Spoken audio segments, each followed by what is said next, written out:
Ini merupakan macam-macam tumbuhan. Dalam tumbuhan terdapat sel. Nah, ini merupakan sel tumbuhan. Dalam sel tumbuhan terdapat dinding sel yang mempunyai fungsi yaitu memberi bentuk pada sel, memperkuat sel, dan pelindung. Kemudian ada membran sel. Membran sel mempunyai fungsi yaitu pelindung bagi sel agar isi sel tidak keluar, mengatur pertukaran zat yang keluar masuk ke dalam sel. Selanjutnya ada organel-organel sel tumbuhan. Yang pertama ialah kloroplas. Kloroplas mempunyai fungsi yaitu untuk membantu tumbuhan sehingga dapat menjalani proses fotosintesis dengan sempurna. Yang kedua ada mitokondria.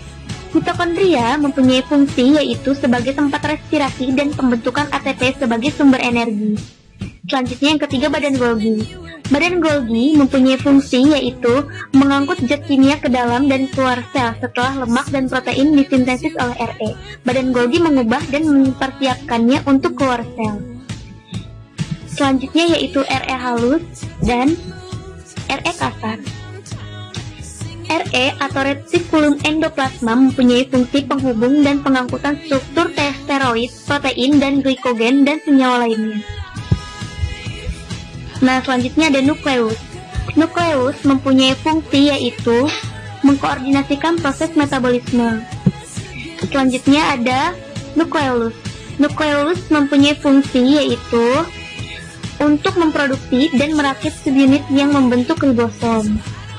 Dan yang terakhir ada vakuola. Vakuola mempunyai fungsi yaitu sebagai tempat menyimpan cadangan ion organik dan makanan seperti protein, kalium, klorida, gula, sebagai tempat menimbun sisa-sisa metabolisme dan mempertahankan tekanan hidrostatik internal ataupun turgor dalam sel. Nah, di sini merupakan sel tumbuhan berikut beserta dengan organel-organel selnya. Kita kalian lihat sendiri. Terima kasih.